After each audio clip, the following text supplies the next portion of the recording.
Good evening, church. Welcome to our online Sunday service. Join with us as we worship our Lord today.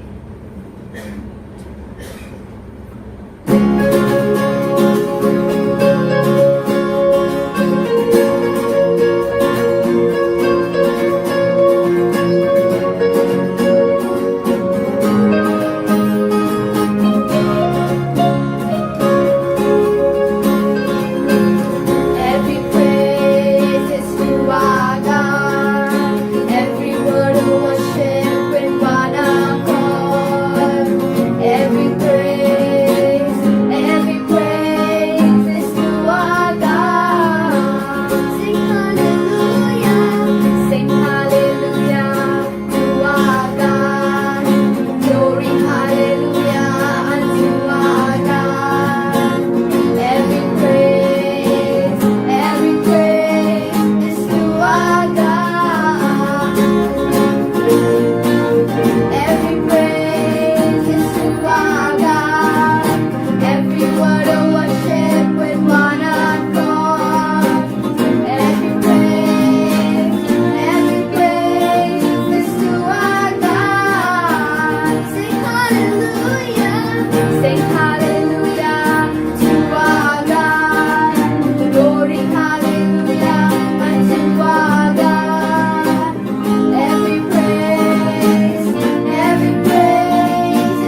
Hi, church, and this is an offering. And thank you, Pastor Sekhar, once again for giving this time to share some thought. So, church, please turn your Bible to Matthew chapter 6, verse 33.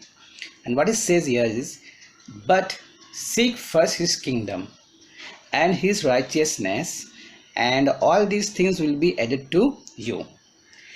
Jesus said, first thing first. If you consciously and continuously put first thing first, it would absolutely transfer your life. This is the formula how to do just that is found in this tremendous statement from the lips of our Lord. This God is saying what is our first priority. And see, if your priorities are not in order, then your life will also be not in order. If your priorities are not right, you won't be right. Your priorities will affect your personal life, your church life, your social activities, known or unknown. Your priority will dominate your life. So you don't have to pray about your number one priority in life ought to be. You don't have to think about it, and you don't have to discuss it, and you don't have to look for it also. So you just have to do it is because Jesus has already told us what our first priority ought to be. Seek first the kingdom and his righteousness. He wants to be the first. Jesus wants to be the king on the throne of your heart. But not only are we to seek the king, we ought to seek the kingdom too. Not only are we to seek his kingdom, we are to seek his righteousness. That is, not only we to be seeking God's control over us, but we are also to be seeking God's character within us. The kingdom of God is not only to be inward experienced, it is to be outwardly expressed. And if God is ruling over you, his righteousness will be within you, because a man's character is simply the outward expression whatever is controlling him inwardly. Faith is always seen by its fruit, and character is always seen by its conduct. And what Proverbs 2012 tell us, Proverb 2012 tell us that the hearing ear and the seeing eye, the Lord has made both of them. You see, as we seek the kingdom of God, people ought to be able to see the kingdom in us. So put God first in all area of our life, and finance, in the day, every area, and live every moment for him, and he will take care of the rest. Jesus said in Matthew 6:26, your heavenly Father knows that you need all these things. Amen. So thank you God for this verse, and thank you God for your blessing, your mercy, and yes God, you said God, you speak to us God, that the priority God, what is our priority God? Yes God, you are our priority God. We are bringing our tithes and offering to in your hand God. We are bringing our first things in your hand God.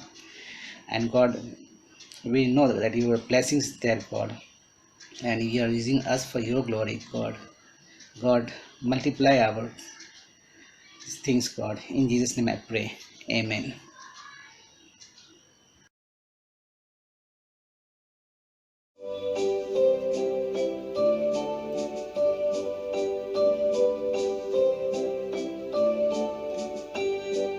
There shall be showers of blessing. This is the promise of love. There shall be seasons refreshing, sent from the Savior above. Showers of blessing, showers of blessing we need. Mercy drops round us are falling, but for the showers we plead.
Okay, good evening and welcome to our Sunday evening Borvilli online church service.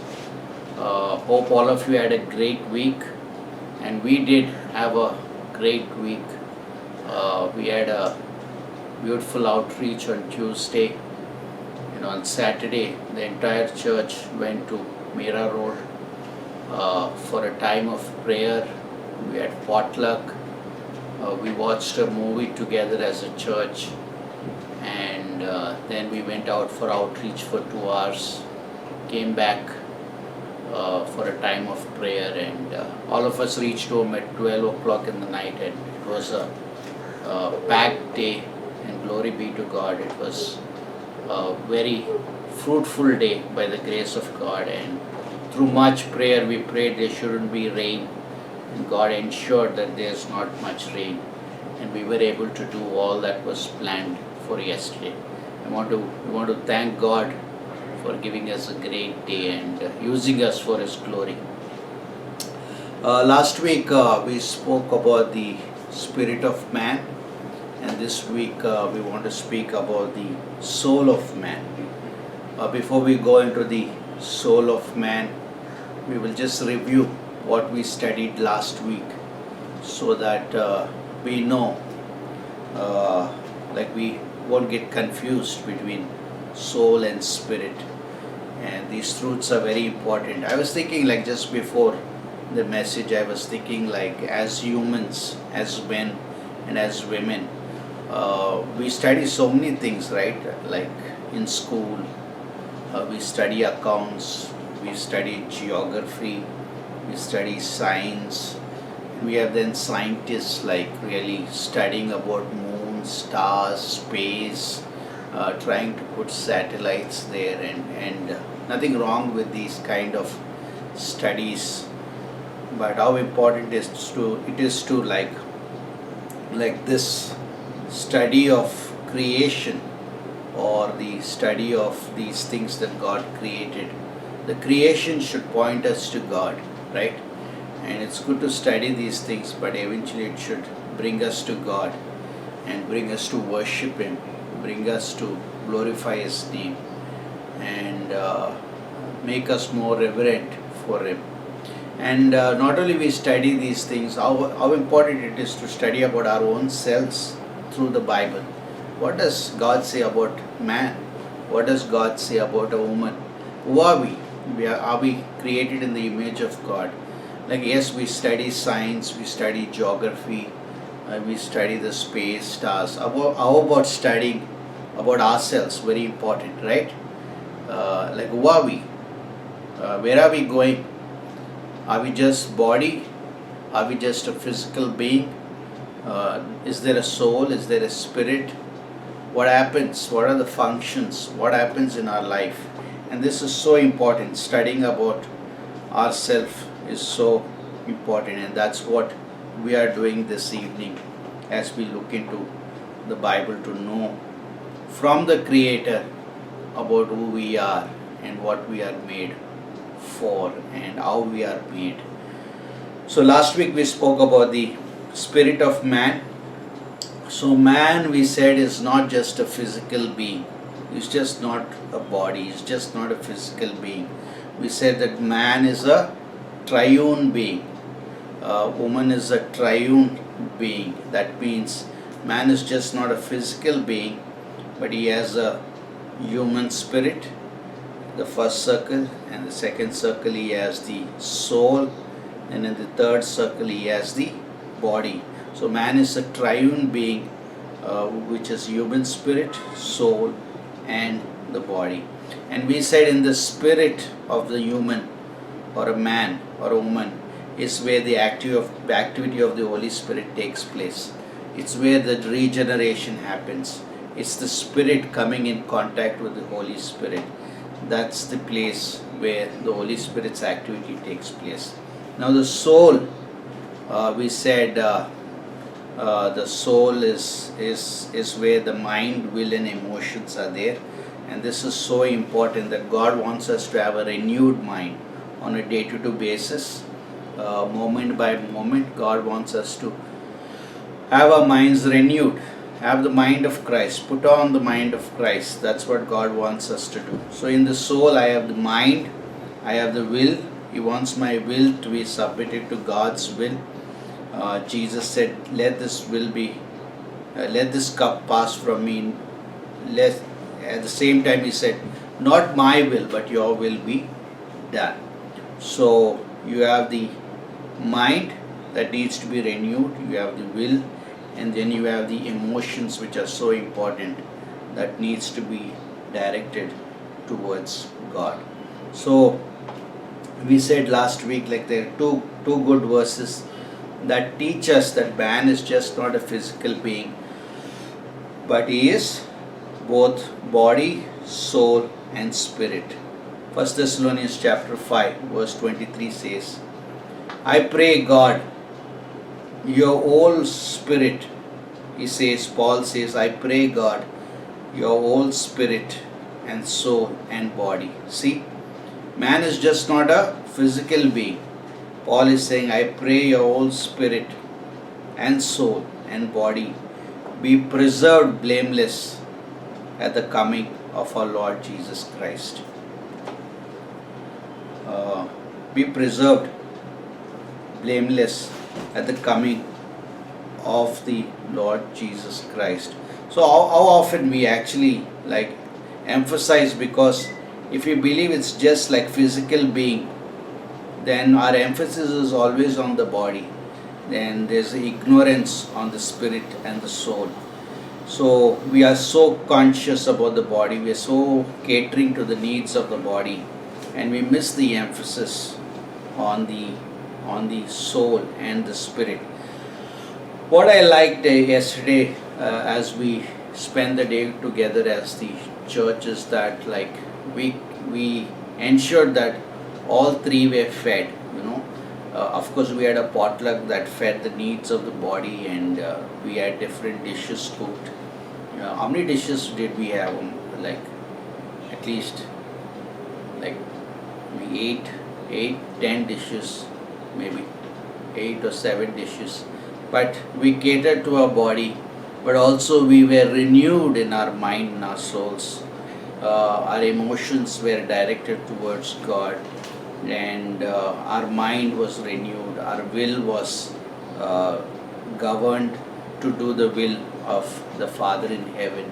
It was a beautiful day. We just didn't carry the body alone. We carried and we were conscious that we are just not a physical body, but we are spirit and soul. And we ensured that all three were nourished yesterday. I pray that your whole spirit, your soul, your body be preserved blameless. Be preserved blameless. And God wants us to take care of all the three.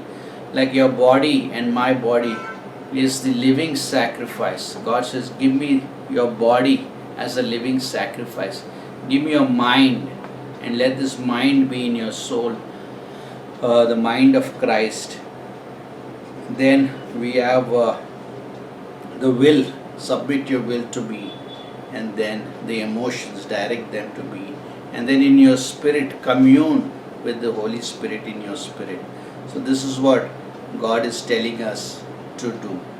Hebrews chapter 4 verse 12 says, another verse that speaks about the triune being of a man.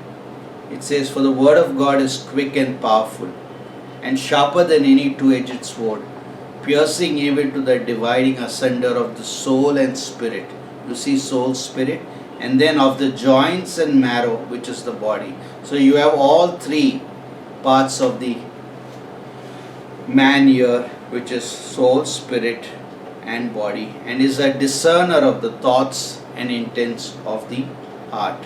So these two verses are good verses to remember. 1 Thessalonians 5:23, Hebrews chapter 4 verse 12. So man is just not a body, man is just not a soul, man is just not a spirit, but he is spirit, soul, and body. When God created Adam and Eve, he created them like in his image. He created man and woman in his image. And when God created them, the spirit of man was eliminated from heaven. And when they when when they sinned, the spirit became dead, and only through faith in Jesus Christ that spirit would be made alive. That's why the Bible says you are dead in your sins and trespasses, speaking about your spirit being dead to God or towards God, because unless you are believing in Jesus, your spirit would never be made alive. So Adam and Eve had their spirits eliminated from heaven when they were created, but through sin their spirits became dead. But through salvation, or by believing in Jesus Christ, they could have their spirits made alive. And Jesus gave them a picture of the lamb being killed, which is Jesus Christ, that would make their sins washed away. So the spirit of man also, we said, is the inner or private life of a man or a woman. And we said this is the place where the work of regeneration takes place. Spirit is always God conscious.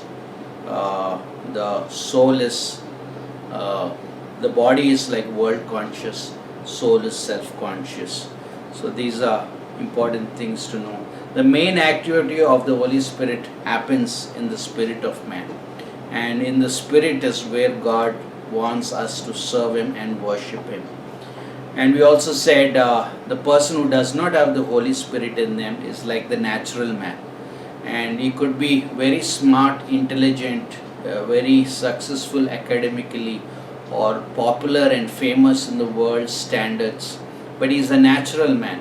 And the Bible says in 1 Corinthians 2:14, the natural man receiveth not the things of the Spirit of God, for they are foolishness unto him, neither can he know them, because they are spiritually discerned. So the unregenerated man can know the things of man. He can understand science and all those things, but he cannot understand the things of God, because they are foolishness to him, because he does not have the Holy Spirit in him, because his spirit is still dead. And if your spirit is dead and you have not accepted Christ, then you cannot know the things of God. But that means that person needs to believe in Jesus Christ and have the Holy Spirit come into their life. That's when they can understand spiritual things. And Romans 8:16 says, the Spirit Himself, speaking of the Holy Spirit, bears witness with our spirit, that is the human spirit, that we are children of God. So the Holy Spirit conforms to my human spirit that I am the child of God once I believe in Jesus Christ, and I have that assurance that I am a child of God, and the Holy Spirit gently whispers, and you can have that assurance in our life. Now, coming to sometimes people may come to church, and maybe they may be in the church for many months, many years, and they may listen to a message. We may teach good messages, and the rest of the believers are enjoying, feasting on the truths and saying like, what a lovely message, what a great message the Lord spoke to us. But there may be people that say, no, I didn't get anything from the word. I couldn't grasp anything. There's nothing that I was nourished with. And one of the reasons is because maybe they have not believed in Jesus Christ. Being in church or coming to church doesn't mean they are believers, right? There has to be a personal encounter with God. Or having a Christian name doesn't make a person Christian. That person needs to have a personal encounter and have the Holy Spirit come in contact with the Spirit and know this truth and accept Christ. So they may be in the church for years, they may come to church, they may be in the church, they may have a Christian name, but they may not be getting the truths like we are getting. We are enjoying these teachings, and we are enjoying the Bible colleges. So because we have the Holy Spirit in us, and this is so important that and for a season maybe they may come and then they will go back again, because they're not getting anything, because they're seeing everything naturally. They're seeing things in a natural way. So they won't get anything from what is being taught. because it requires the Holy Spirit, person of the Holy Spirit, to teach those things that we are learning, and without which they will not be able to grasp anything. Eventually, they may get saved and stay in the church and start grasping things, or otherwise they will leave the church because there's nothing they are able to get from the subject, because they haven't allowed the Holy Spirit to commune with their human spirit and have the truths spoken to their heart, or maybe they made the decision in the will not to accept Christ. We also spoke that we are created to know three worlds. The first one is the spiritual world. We are created to know the spiritual world, which is the world above us, that is through the Spirit. We know the world above us, that's the spiritual world. Then we are called to know the psychological world, which is the world within us through the soul. Then we have the material world. We know the material world through our body. God wants us to know these three worlds: the spiritual world by the Spirit, psychological world through the soul, the material world through the body.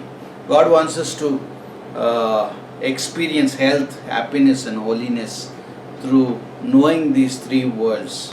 No? He wants us to be healthy in the body, happy in the soul and holy in the spirit. This is so important. So that's a brief review of what we spoke last time.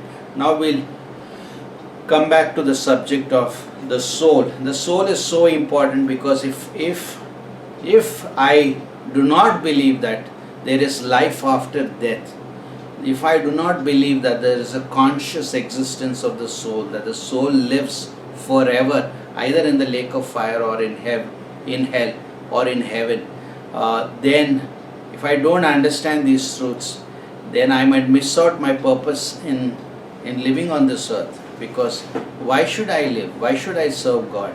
Why should I know the Bible? These things can become an hindrance if I do not know these truths. So understanding soul is so important, because if I believe there's a soul existence after death, there's life after death, then I'm motivated just not in myself and my destiny, but I'm motivated by the Holy Spirit to tell these truths to somebody, like we did yesterday in the outreach. The soul, the Bible says, Genesis chapter 2 verse 7 says, "And the Lord God formed man of the dust of the ground and breathed into his nostrils the breath of life, and man became a living soul." He became a living soul. So here you see that man is a living soul. The body sleeps, the body dies, but man's soul exists. And we have to be careful not to confuse the body, soul and spirit. This is so important. Like, man is a triune being. It's just not a body that lives for self and dies. No, there's a soul which lives after death. And this is so important for us to know as Christians. Because if I don't know these truths, then I have no vision for the world outside. I am like stuck with my body and my concepts of the body, but there's no vision for the lost. And we said the spirit of man is where the Holy Spirit's activity takes place, right? That's where the regeneration takes place. That's where the Holy Spirit is actually functioning in the human spirit. The Holy Spirit comes and communes. The activity of the Holy Spirit is happening in the spirit of man, in the spirit of woman. Just like the Holy Spirit activity happens in the spirit of man, the devil's activity happens in the soul of man. No, just the Holy Spirit's activity happens in the spirit of man, which is the inner chamber of man, which is the inner man. But where does the enemy, the Satan, the devil wants to work his activities in a human being is, it's in the soul. No, it's in the soul. And Satan operates or makes his appeals to the emotions and affections of a man or a woman. That's where his activities begin. We said the soul is mind, will and emotions. and Satan uses or makes appeals to the affections and emotions of a man or a woman. This is so important because when we are witnessing to people outside, or when we are trying to help somebody or counsel somebody, this is so important because we need to recognize that the Holy Spirit's activity happens in the Spirit's mind, in the Spirit, and it's in the soul that where the devil's activity is happening. So we need to ensure, like, address the three parts of the soul. Like, the mind needs to be renewed of that person when you're counseling. Make sure their mind is renewed, no, because these things need to be worked through in counseling, because mind needs to be renewed. Is their will in conformity to God's will? Is their emotions towards God's turning towards God or turning towards something else? Because the Satan is like working in the soul. Satan is making his appeals to the affections and emotions of the person, and this is where his activities take place. So Satan's objective and goal is to ensure that man's spirit does not come in contact with God's Holy Spirit. He is making all the efforts that this doesn't happen. If this happens, then he loses the soul. So Satan is trying his best that the Holy Spirit and human spirit doesn't connect. And Satan is not bothered, or it matters little to Satan. A person can be very emotionally stirred up. The person can be sentimentally stirred up, or they can even have tears while you talk to them. But as long as there is no connection between the Holy Spirit and the Spirit, he's happy. No, he can lead people to, okay, you want to be sentimental, go. Live in your sentimentalism. And you want to be emotional, okay, go. You want to be tearful, go. But I don't want him to commune in the Spirit with the Holy Spirit, because he doesn't want people to get to know the Lord. He doesn't want people to know the truth. He wants them to live in their darkness, and they love darkness, and they don't want the light to come in. So soul is also a seat of affections. Soul is the seat of affections, is the seat of passions, feelings, desires of a man or a woman. Soul is where there's love, hatred, lust, appetites of the body. All these are in the soul, and even the appetites of the body are in the soul. So Satan's agenda is to master these feelings of a person, affections, passions. He wants to have a master over them. No. So once he has this master over these things, then he can direct them. So the soul is the seat of the affections and passions and feelings of a man or a woman. That's what the Bible says. Between Jonathan and David, it says in 1 Samuel 18 verse 1, the soul of Jonathan was knit with the soul of David. What is that? Why is it saying soul? Which means soul is the seat of affections. The soul of Jonathan was knit with the soul of David, and Jonathan loved him as his own soul. And Jonathan loved him as his own soul. Genesis 34 verse 8 says, the soul of my son Shechem longeth for your daughter. See, the seat of affections, Genesis 34 verse 8. And then it says, 2 Samuel 5 verse 8 says, as the soul loves, so it also hates. As the soul loves, so also it hates. So where is hatred and love coming from? Because soul is the seat of affections. That's where it's coming from. So these verses prove the point what we are trying to do. So it's in the soul where there is fleshly lusts, desires, appetites arise. 1 Peter chapter 2 verse 11 says, abstain from fleshly lusts which war against the soul. It says they war against the soul. And this is so important.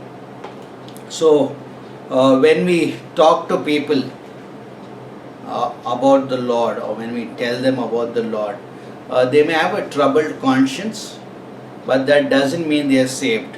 A troubled conscience doesn't mean they are saved. They may even have their emotions stirred up, still they are not saved, they are still dead in their sins. They may even weep bitterly, but still they are not saved, because unless their affections are turned towards God, there is no way they can really actually, their desires are turned toward God when he realizes his sinful condition. So the person needs to believe in Jesus Christ. So don't assume that when a person weeps bitterly or stirred up emotionally or troubled in their conscience that they are saved. No, I'm not saying we're judging somebody, but I'm saying be careful, because that can happen and yet the person may not be saved, but they may still be dead in their sins and trespasses. So that's with the unbeliever. Now with the believer, which is David, let's take an example of King David. In Psalm 23 verse 3, he says, He restores my soul. He restores my soul. The word restore means he turns back my soul. At no point David lost his salvation. Then what is he talking about? He restores my soul. He is a believer, and he is saying, Lord, restores my soul. The word restore means turn it back my soul. And we know that he never lost his salvation. What he lost was his affections and desires turned away from God. They were turned away from God, and now the Lord is turning those affections and desires back to himself. And that's what was happening with David. He restores my soul. He turneth back my affections and desires. And the Bible says, delight in the Lord, and he will give you the desires of your heart. So as we delight in the Lord, my affections and desires change. Maybe without delighting in the Lord, maybe my affections and desires go somewhere else. But as I am rejoicing in the presence of Christ, that's what the Bible says, delight in the Lord, then he will give you the desires. Because if I am a delighting in the Lord person, my desires change. If you are not delighting in the Lord, then you will have a different desires. No? Abstain from fleshly lusts. But if you are delighting in the Lord, you will have desires that the Lord wants you to have. And he will give you those desires because they are rightful desires. But if you are not delighting, then those desires could be wrong desires. So is the soul conscious after death? Yes, there is. We believe, and the Bible says that the soul is conscious after death. I've read it somewhere that Jehovah Witnesses, this is a cult group, they believe that soul is in a state of unconsciousness. Okay, that's their belief. They believe that soul is unconscious after death, and it's a cult group. But we believe that the Bible says that there is a conscious existence of the soul. Man is created to live forever, live in hell or in heaven, and this is a very important truth to know. No, so we don't believe that after death the soul will go into a complete unconscious state. No, we don't believe that soul will go into a deep sleep. No, this is wrong teaching, and we don't support these teachings because these are false teachings, and oftentimes they teach these teachings based on Ecclesiastes chapter 9 verse 5. It says the dead know not anything. The dead know not anything. So they use this verse to, you can take one verse and jump to a conclusion without comparing other verses. Let me give you other verses which prove that there is conscious existence of the soul. Ecclesiastes chapter 12 verse 7 says, then shall the dust return to the earth as it was, and the spirit shall return unto God who gave it. So dust will return to the earth as it was, and the spirit shall return unto God who gave it. So that's one verse. Another verse is Ecclesiastes 3:20. All go unto one place, for all are of the dust, and all turn to dust again. Right? That's another verse. And Ecclesiastes 3:21 says, Who knoweth the spirit of man that goeth upward? It goes upward. So what we are trying to teach today is that only man's body sleeps or dies. No, never once does the Bible refer to the soul sleeping. No, man is a triune being. Man is body, soul, and spirit. Body is not the whole man. Body is not the whole woman. When we say when the person died, the whole man has not died. Only the body has died. The soul sleeps.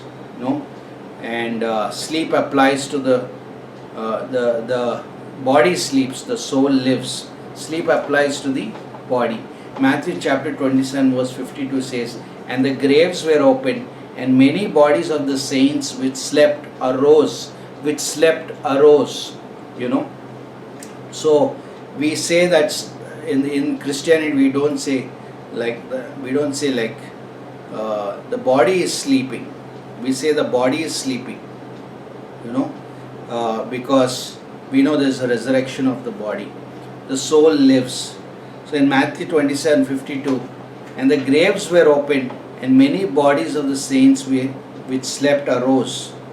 Holy Spirit says slept, right? They were sleeping because we believe in the resurrection of the body. But there is a soul consciousness. Soul lives forever. Soul doesn't sleep. We don't believe in soul sleeping. Our friend Lazarus sleepeth, but I go that I may awake him out of sleep, said Jesus. Right? Our friend Lazarus sleeps, but I go that I may awake him. No? So death was to our Lord like sleeping, like a person is sleeping. Body of Lazarus was dead, but Jesus said he was sleeping. Martha said that the body of his brother Lazarus is stinking, for it has been in the tomb for 4 days. I go awake him out of the sleep, Jesus said. No? And he that was dead came forth, bound hand and foot with grave clothes. No? So the body sleeps, but there is a conscious existence of the soul. On the cross, we know Jesus did this amazing, beautiful work for us on the cross. He paid for our sins, and He came to do the work of the Father. He came to do the will of the Father, which is dying for us on the cross. And as He was dying, what did He say? It is finished.